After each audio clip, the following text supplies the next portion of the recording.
My name is Nathaniel Clark, and I will be your narrator today. Stories never walk into our lives fully formed, they arrive in fragments, moments of ache, triumph, and choice.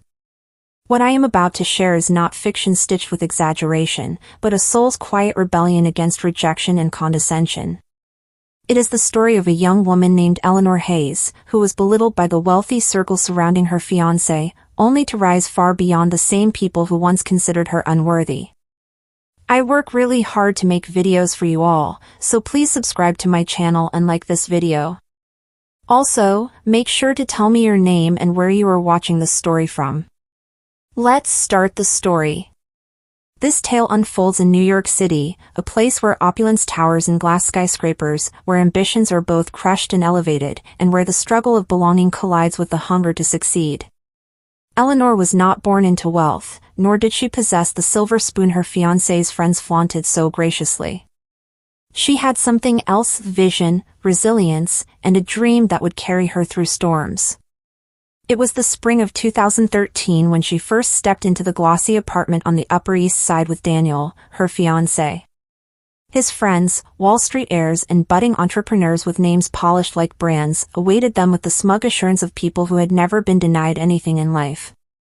Eleanor arrived in a cobalt blue dress, modest yet elegant, and carried with her the nervous warmth of someone stepping into a territory that did not quite feel like home. She smiled, she extended her hand politely, but their eyes told her everything. They saw her as an outsider. "So, what is it that you do, Eleanor?" asked Valerie Bennett, a woman wrapped in couture silk, sipping champagne as though it were air. "I'm working on developing a small business idea," Eleanor replied. "A startup in the wellness sector. It's in the early stages, but it's something I believe in." The silence that followed was sharper than ridicule. Then a ripple of polite laughter, not cruel in words but in tone, sliced through her composure. "A startup?" another friend scoffed. "That's adorable. But Daniel, you could be marrying into so much more security, couldn't you?" Her face burned, but she held her smile, dignified, unshaken in appearance. Inside, however, the words planted roots of doubt. When the evening ended, she noticed how Daniel never defended her, never redirected the contempt his friends poured on her dreams.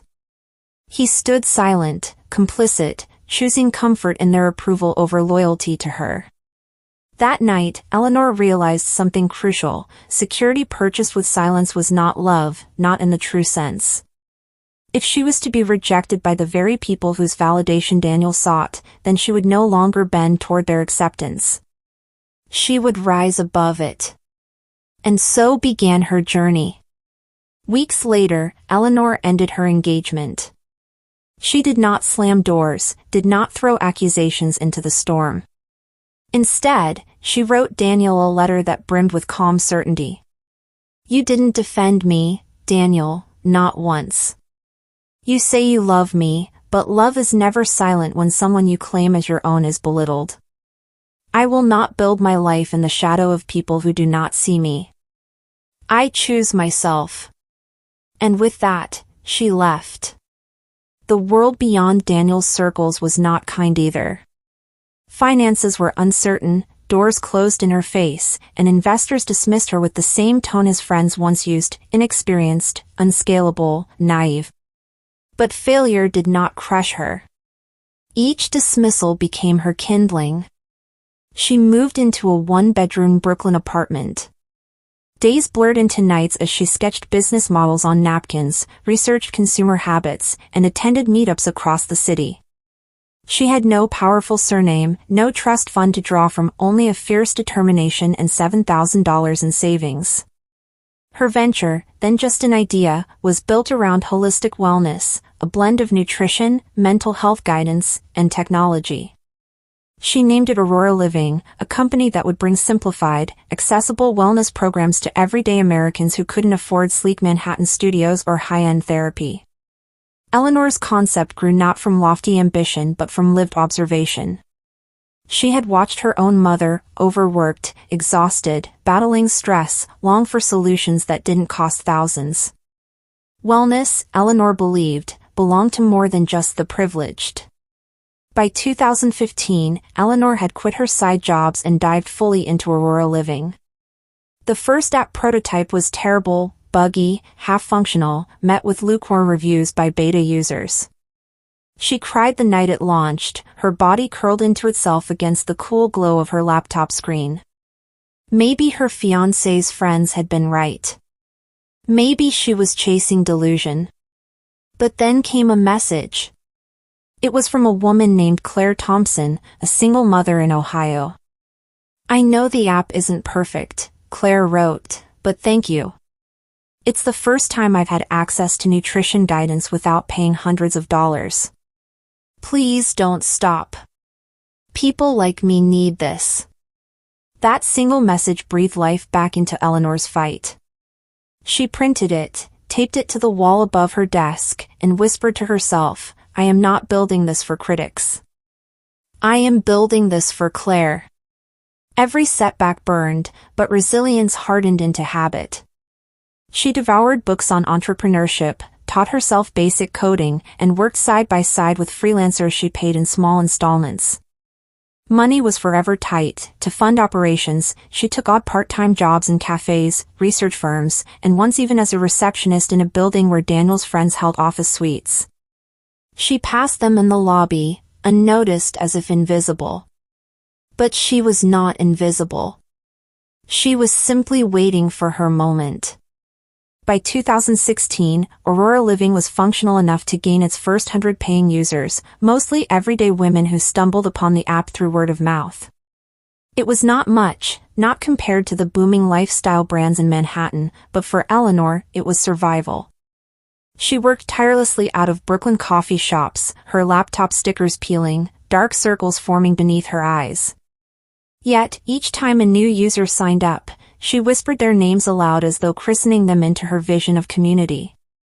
Recognition, though, came in the unlikeliest of forms.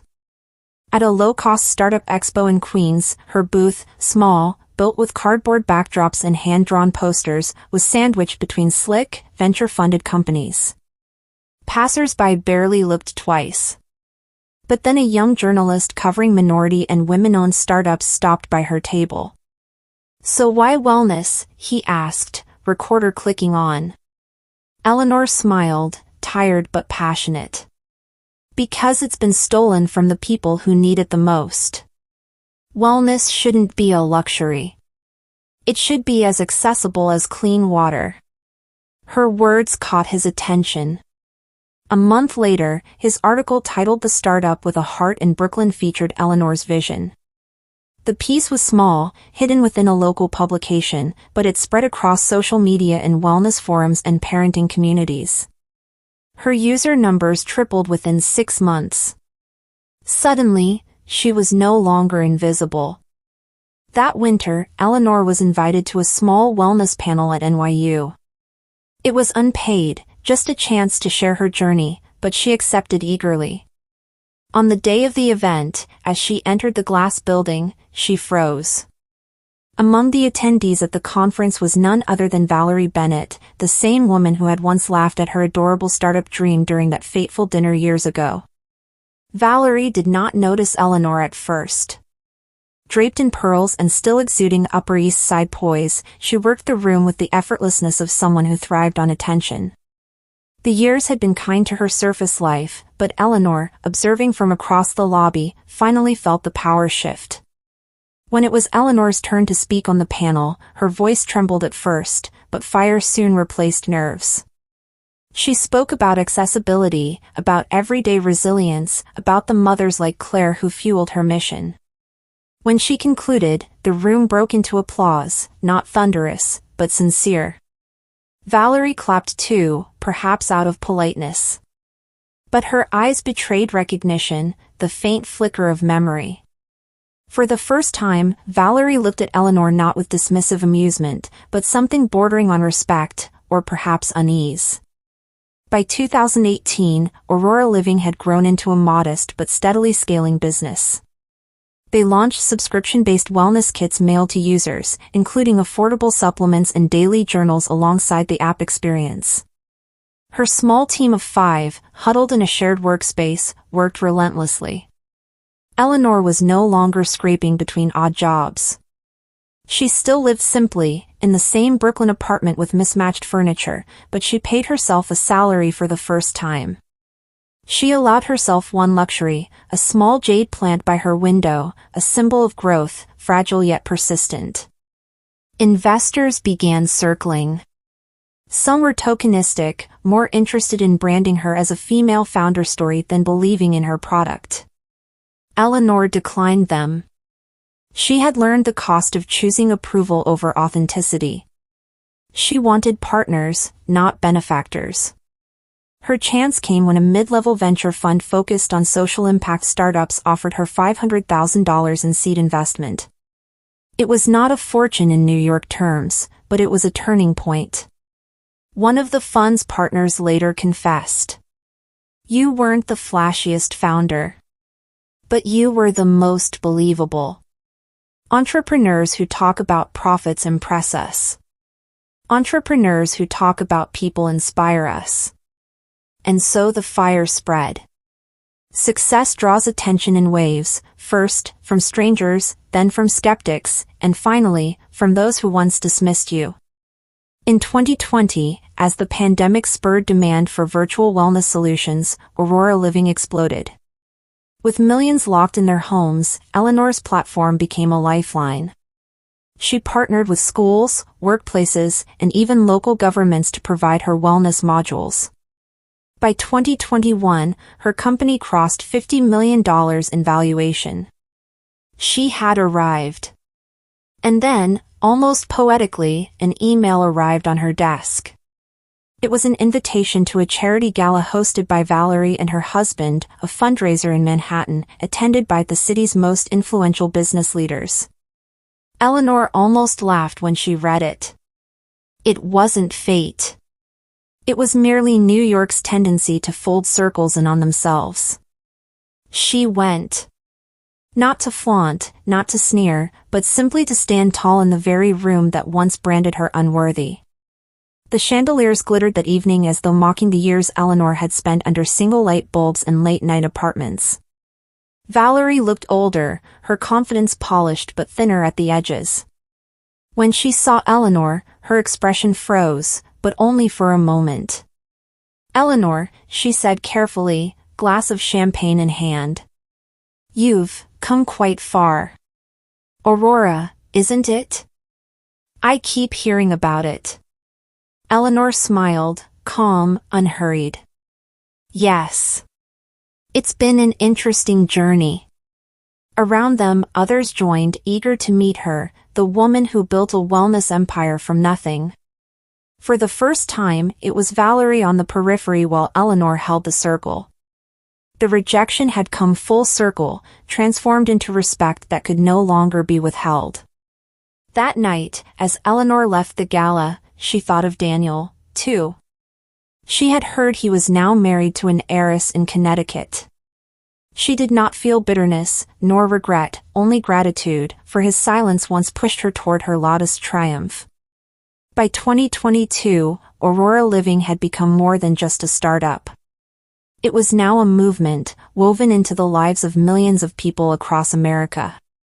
Teachers used it to introduce mindfulness to children, hospitals embedded parts of the platform into recovery programs, corporations licensed the software for their employees. Eleanor often reminded herself, all of this began with a rejection in an Upper East Side living room. Yet she never wore her success as revenge. She believed in building quietly, steadily, and with clarity of purpose.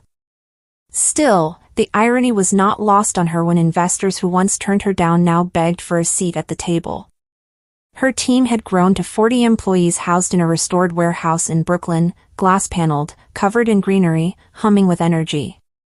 She did not create a sterile office, she built a sanctuary where people could work as humans, not machines. Reporters called her the wellness pioneer. Forbes placed her on the 30 Under 30 list, and Time magazine included her in the 100 Rising Influential Leaders. Yet Eleanor, in her own heart, still saw the taped message from Claire on her wall. That first thank you note was never replaced, never removed. It was her root.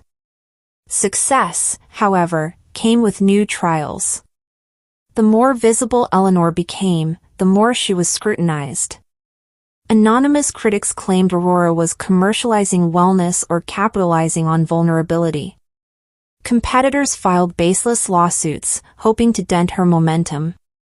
Eleanor weathered each storm with a calm she had not possessed years earlier. She no longer sought to defend her worth.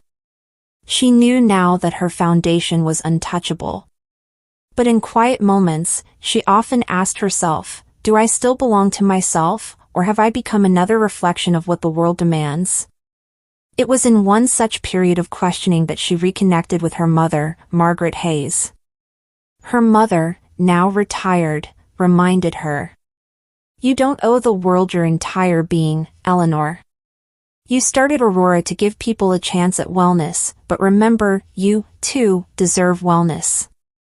The words struck deep. Eleanor realized she had been sprinting across years, proving, building, conquering. But true power included rest, balance, and joy.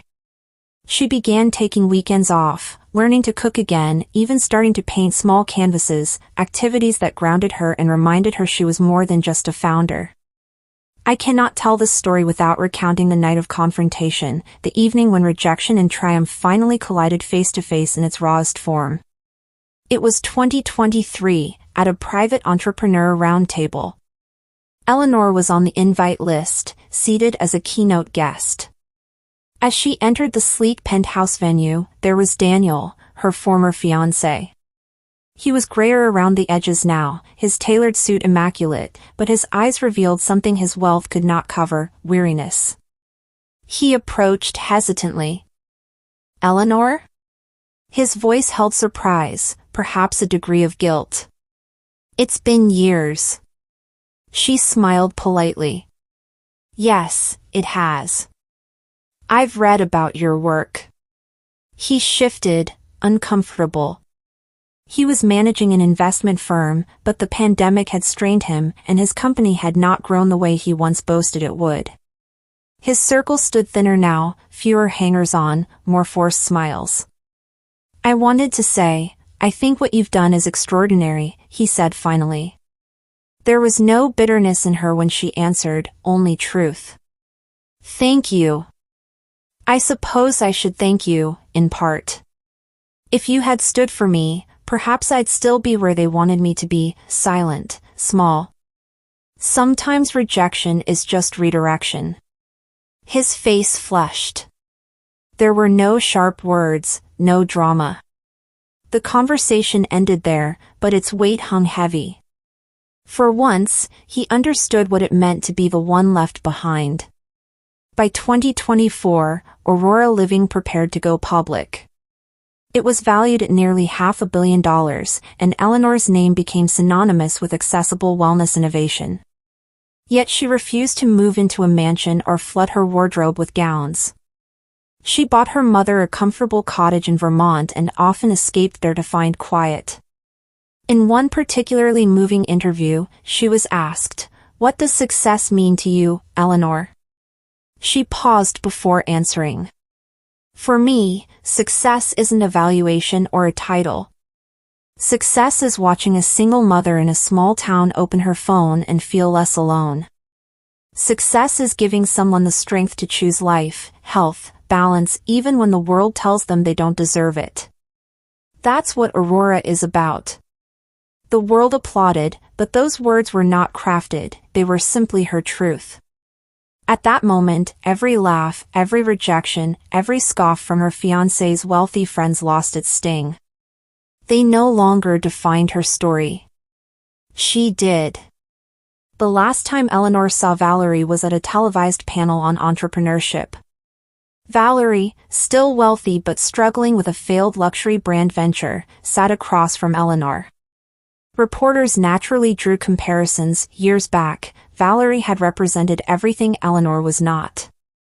Now, Eleanor represented everything Valerie had wished to be, authentic, admired, impactful. When the cameras switched off, Valerie leaned in, her tone softer than before. You proved us all wrong. Eleanor only smiled. I didn't build Aurora to prove anyone wrong. I built it to prove something right. It was the final closure, polite, firm, without malice.